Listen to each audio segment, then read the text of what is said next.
Teman-teman yang dirahmati Allah Subhanahu wa taala, di ayat kedua surat Al-Ankabut Allah menyampaikan sebuah sindiran. Allah nyindir dengan bahasa, emangnya manusia pikir Allah akan biarin aja mereka mengatakan kami telah beriman, sementara mereka tidak diuji. Ini Allah lagi menyindir orang-orang yang selama ini berputus asa setelah beriman, berputus asa setelah berhijrah, berputus asa dan mengeluh setelah bertaubat. Allah lagi nyindir mereka nih. Seolah-olah Allah bilang, kenapa setelah kalian beriman malah kalian masih berkeluh kesah? Kenapa kalian setelah bertaubat malah menjadi ragu kepada Allah? Kenapa kalian setelah berhijrah malah jadi labil? Bukankah harusnya setelah kalian menyatakan kami taubat, kami hijrah, kami beriman, harusnya iman kalian makin mantap? Dan bukti bahwa iman kalian mantap apa? Bahwa ketika kalian diuji, kalian sama sekali tidak goyah. Jadi Allah Subhanahu wa taala seolah-olah mengatakan bahwa ujian adalah tabiat iman. Bahwa ujian adalah tabiat iman. Bisa diuji dengan ujian yang kita tidak suka, bisa juga diuji sebaliknya dengan ujian yang kita suka. Bisa diuji dengan ujian yang sifatnya fisik, bisa diuji dengan ujian yang sifatnya harta, bisa juga diuji yang lebih berat lagi dengan ujian yang sifatnya perasaan. Yang jelas, semuanya diuji. Bisa diuji dengan ujian musibah, bisa juga diuji dengan godaan-godaan dari syaitan yang melalui hawa nafsu kita. Bisa diuji dengan kemarahan, dipancing oleh orang lain untuk marah, dipancing di sosmed untuk ngebalas komen-komen mereka, dipancing untuk berdebat, dipancing untuk akhirnya kita saling menjudge, saling menjatuhkan, saling menjelekkan. Ini semuanya bentuknya ujian. Makanya Allah Subhanahu wa taala mengatakan di pembukaan surat Al-Ankabut, kalau ujian itu adalah tabiat iman. Ujian dan keimanan itu nggak bisa dipisahkan. Apa hubungan antara iman dengan sabar? Sehingga Allah Subhanahu wa taala menilai keimanan seseorang itu dengan cara mengujinya. Apa hubungan antara iman dengan sabar? Ternyata ciri yang paling jelas orang yang imannya baik adalah sabarnya. Makin baik imannya, harusnya makin kuat kesabarannya. Jadi orang yang paling beriman itu tidak dilihat dari wawasan agamanya. Itu lebih kepada orang yang berwawasan luas, yang ilmunya banyak. Tapi belum tentu orang yang wawasannya luas adalah orang yang paling baik imannya, belum tentu. Bukankah iblis itu wawasannya luas? Dia mengerti banyak hal yang bahkan kita gak ngerti. Iblis ngerti tentang dunia di langit. Iblis mengerti tentang alam yang ada di surga, alam yang ada di akhirat. Iblis tahu, bahkan udah masuk surga. Jadi ilmu iblis lebih banyak daripada kita sekarang. Tapi kenapa iblis malah tidak sebanding antara ilmunya, wawasannya dengan ketakwaan dan kesolehannya? Karena iblis tidak sabar dengan sebuah ujian. Ujian iblis apa? Eksis. Itu ujiannya iblis. Dia udah lama eksis, followersnya banyak. Setiap dia posting, orang berlomba-lomba jadi first like. Setiap dia posting, di repost rame-rame. Di YouTube viral. Channelnya tuh paling banyak subscribersnya. Iblis. Coba cari nanti di YouTube iblis. Ada gak channel? Itu udah viral banget loh. Eksis banget. Tiba-tiba datang pendatang baru. Muncul pendatang baru. Pendatang baru ini tiba-tiba melejit. Followersnya langsung nambah. Kejar-kejaran akhirnya disalib. Pas lagi kayak gitu dia gak kuat dengan ujian nama besar, ujian eksistensi, ujian popularitas, ujian siapa yang lebih dihargai, ujian-ujian kayak gitu. Sama kayak kita kadang-kadang ngerasa udah banyak jasa dalam sebuah organisasi, udah banyak jasa dalam sebuah komunitas, udah banyak jasa dalam sebuah lingkungan, masjid, sekolah, organisasi, teman-teman kita yang paling sering berkorban. Tapi ternyata yang eksis, yang masuk media, yang masuk TV justru orang lain. Itu kan ujian ya. Nah ini nih yang kadang-kadang ujian namanya zulzilu, diguncang perasaannya. Bukan diuji dengan fisik, kadang-kadang ujian sakit, capek, lelah, buat kita bisa kita lalui tuh dalam sebuah organisasi nih. Kita lagi bikin kegiatan sosial, baksos di sekolah dengan OSIS-nya, dengan ROHIS-nya, di kampus dengan BEM-nya, dengan LDK-nya. Kita bikin acara baksos. Kan effortnya lumayan ya. Kita begadang untuk meeting, kita survei lapangan, kita kerja malah tidur sehari cuma 1,5 jam, 2 jam.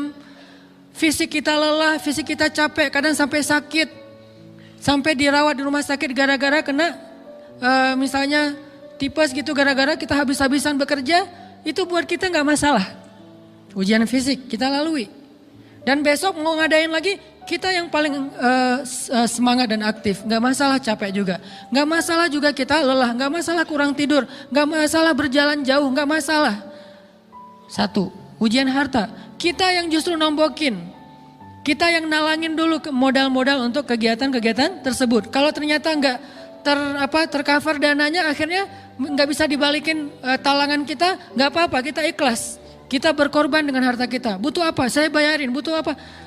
Kita lewatin ujian harta, tapi begitu ujian perasaan, kita udah capek, lelah, kurang tidur, nombokin, nalangin, habis-habisan, ternyata teman kita yang jadi ketua panitia ada kadang cuma masalah itu doang, atau dia yang jadi PR-nya.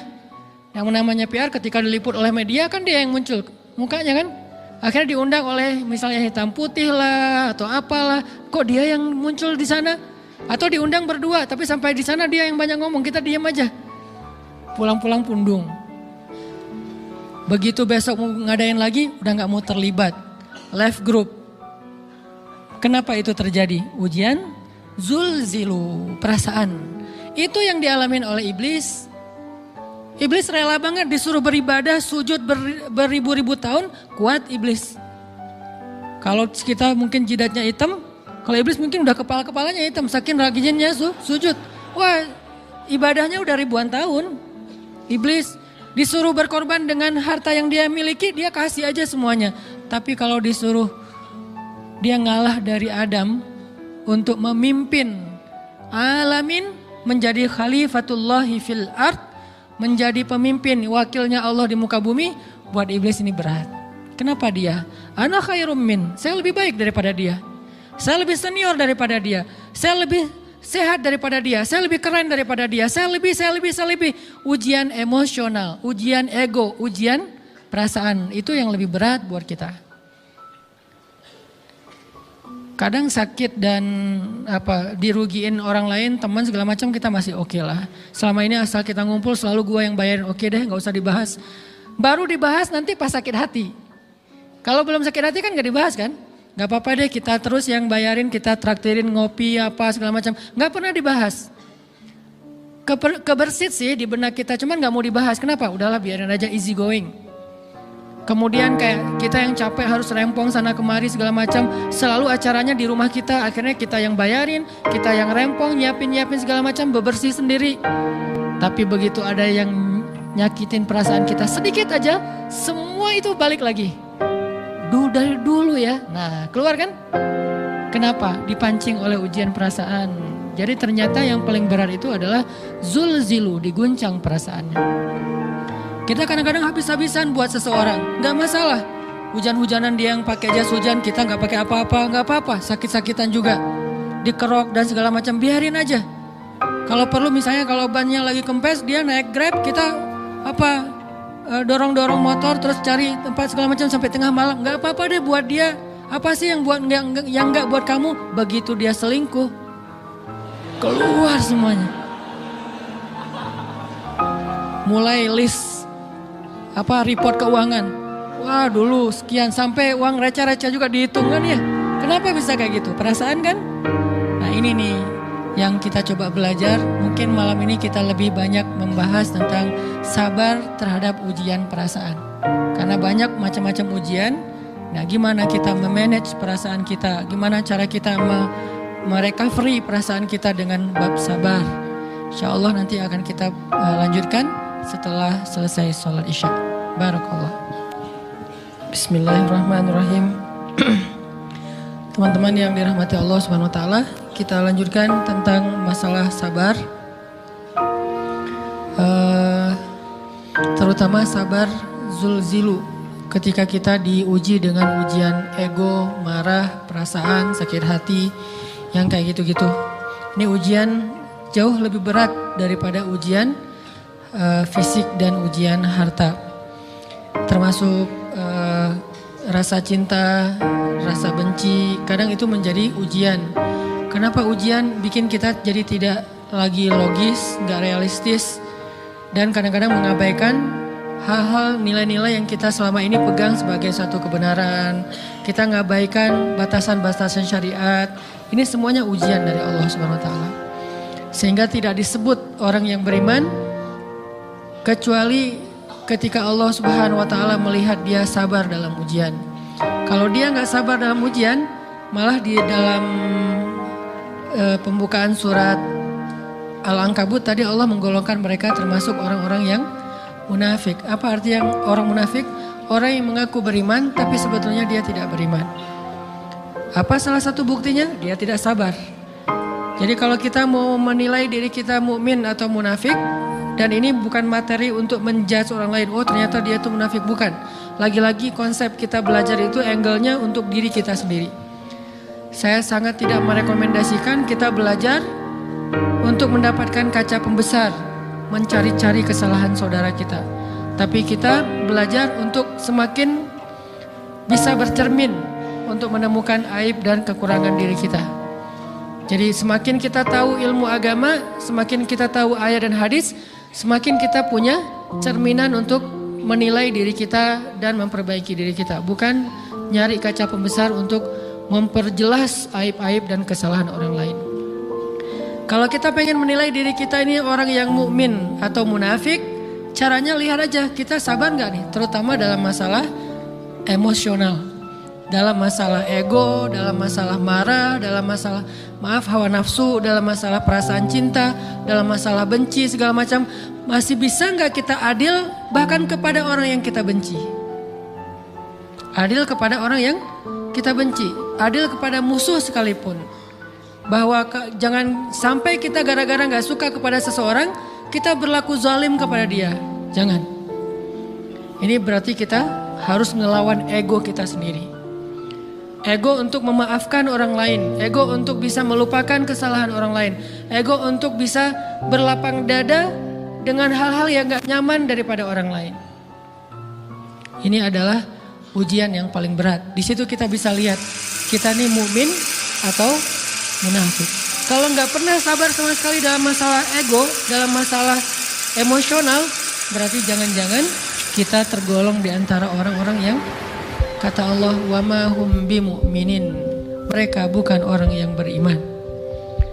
Kata Allah di surat Al-Ankabut, mereka itu adalah wala ya'lamannallahul munafikin, orang-orang yang munafik. Nauzubillah min dzalik. Kalau kita merasa pernah sabar terhadap emosi kita, sekarang kita lihat sesering apa kita sabar terhadap emosi kita. Maka derajat seorang mukmin tergantung tingkat kesabarannya. Ada yang orang sabar hanya kalau disakiti dengan satu kata. Ada yang sabar dengan satu kalimat. Ada yang sabar dengan satu paragraf. Ada yang sabar dibully rame-rame juga dia sabar. Berarti lahum darajatun inda rabbihim. Orang beriman juga bertingkat-tingkat. Dan tingkatan itu tergantung tingkat kesabaran kita dalam menghadapi ujian. Salah satunya ujian emosional kita, perasaan kita. Sehingga teman-teman yang dirahmati Allah SWT, salah satu program kita untuk terus mengembangkan diri, program untuk tumbuh, program untuk memperbaiki diri kita di hadapan Allah itu adalah coba kita program dalam sehari aja, terus kita nilai berapa kali kita berhasil ngelewatin ujian emosional. Bukan cuman marah, termasuk cinta, benci, tersinggung, sakit hati, kayak gitu-gitu. Berapa kali kita bisa berhasil melewati itu dalam sehari? Gak usah seminggu, sehari aja. Di jalan, sama temen, di grup WA, di IG, di Twitter, di mana gitu. Coba kita lihat berapa kali kita bisa menahan diri kita dan bersabar. Bukan berarti tidak respon ya, bukan berarti pasif. Kita bisa merespon tapi dengan cara yang elegan. Kita bisa merespon tanpa harus memperlihatkan emosional yang meledak-ledak. Bukan berarti ketika disakiti orang, dihina dan segala macam kita diam aja. Gak selalu kayak gitu. Kadang-kadang kita perlu merespon untuk mengklarifikasi, tabayun kalau kata orang-orang yang dalam ilmu fikih. Kita harus tabayun. Tapi tabayun dengan marah itu beda. Tabayun dengan mencela itu beda. Sehingga kita mencoba menahan diri berpikir, aduh capek kalau gitu. Tapi kan ini bagian dari pembelajaran. Makin terbiasa kayak gitu, terbiasa elegan, maka otomatis jadi nggak terlalu repot lagi. Kan awal-awal bersikap pengen yang bijaksana, yang elegan, yang dewasa, itu kan kadang-kadang harus diusahain ya. Karena belum mengkarakter, harus mikir dulu gimana ya sikap yang paling dewasa, gimana ya sikap yang paling bijaksana, gimana ya sikap yang paling wise, gimana ya sikap yang paling elegan, masih mikir. Tapi setelah berkali-kali kita latihan, lama-lama itu menjadi spontanitas kita. Dan kalau udah bisa kayak gitu, insya Allah kita sudah mulai meniru nih akhlak Nabi Muhammad Sallallahu Alaihi Wasallam. Ini ujian perasaan banget. Kalau tadi saya ngasih contoh diselingkuhin itu sebetulnya cuman bercanda ya. Karena diselingkuhin ini pastinya bukan ujian, tapi musibah. Pengkhianatan ya, tidak ada tempat. Gimana kita ngelawan perasaan kita kalau lagi kayak gitu? Gimana kita ngelawan perasaan kita kalau lagi diuji? Gimana cara kita bersabar? Karena iman dan sabar itu bisa dibilang satu paket.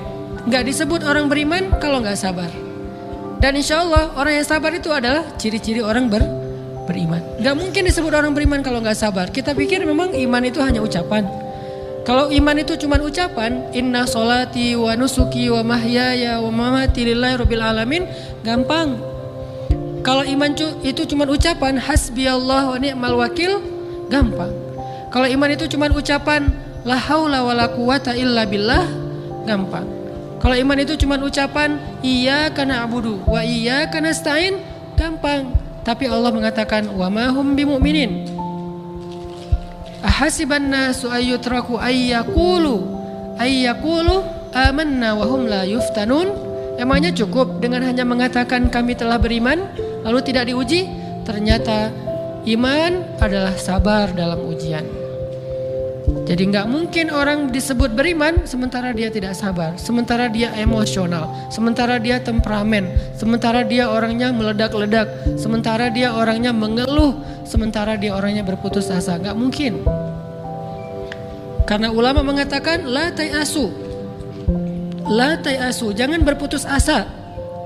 Fa innal ya's laisa min akhlaqil muslim atau mu'min.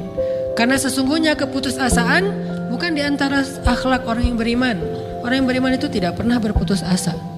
Serumit apapun masalah kita, kalau kita punya yakin sama Allah bahwa Allah ala kulli syai'in qadir, maka kita pasti akan punya harapan. Kalau kita yakin bahwa Allahu Akbar, sebesar apapun masalah kita, Allah lebih besar daripada masalah kita, kan? Bukankah kita mendengar Allahu Akbar, Allahu Akbar? Ada gitu yang lebih besar daripada Allah? Harusnya kita tidak pernah berdoa kepada Allah sambil mengatakan, ya Allah, saya punya masalah besar. Itu sama aja dengan kita ngeledekin Allah. Sama aja kayak kita datang ke teman kita bilang gini, saya mau pinjam duit. Enggak akan banyak kok, saya tahu kamu kalau kebanyakan kamu gak akan sanggup. Kan gak mungkin kita ngomong gitu kan ya. Saya lagi banyak hutang nih, saya mau minta tolong sama kamu. Insya Allah saya gak akan minta seutuhnya. Saya tahu kamu juga kurang duitnya, saya minta dikit-dikit aja lah. Kan gak gitu kan cara kita minta tolong. Sama aja kita doa, ya Allah saya punya masalah besar. Ngomong ke Allah punya masalah besar. Kalau kita ngomong ke manusia kayak gitu wajar. Tapi ke Allah, ya Allah saya punya masalah kecil nih, Apa? Ada hutang sedikit, berapa? 100 M. Allah kan ghaniyun, maha kaya. Jadi jangan pernah mengatakan 100 M itu besar di hadapan Allah. Kita ngeremehin Allah banget. Bukankah Allah maha kaya? Jangan pernah mengatakan bahwa musibah kita, ditinggalkan orang yang kita cintai, dibully seluruh dunia, itu besar di hadapan Allah. Bukankah Allah cukup buat kamu, kata kamu? Inna sholati wa nusuki wa mahyaya hasbi Allah ni'mal wakil. Jadi Allahu Akbar. Sehingga kalau kita berdoa, ya Allah saya punya sedikit masalah. Bukankah Umar pernah mengatakan, ya nafsi, idza daqat alaikid dunya, fala taquli ya rabbi indi hammun kabir, faquli ya hammun indi rabbun kabir. Wahai jiwaku, kalau kamu merasakan kesempitan, kegalauan, bingung, sakit, jangan pernah kamu mengatakan ya Rabbi saya punya masalah besar.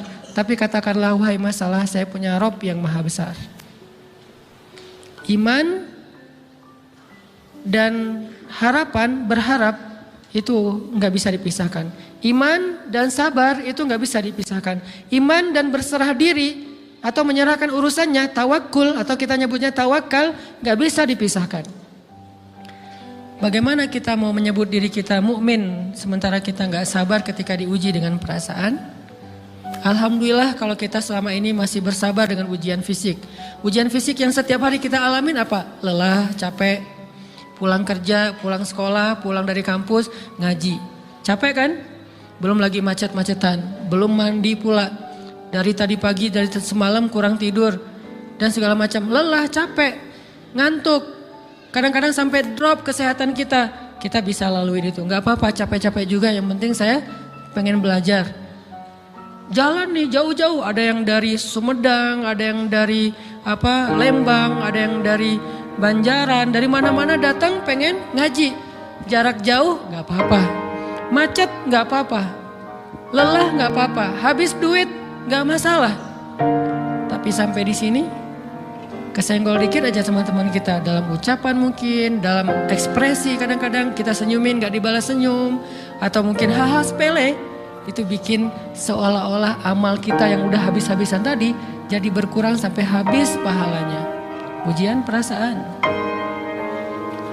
Kadang-kadang datang ke sini nggak ada rasa tidak nyaman sedikit mungkin dengan teman kita atau dengan orang yang di sebelah kita. Akhirnya kita merasa tersinggung. Akhirnya kayak jadi berlebih-lebihan. Di tangga, di pintu, pas keluar, di tempat wudhu, di mana. Hal sepele sebetulnya, tapi mengganggunya bukan fisik kita.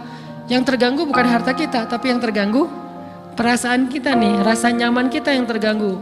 Seolah-olah hilang semuanya.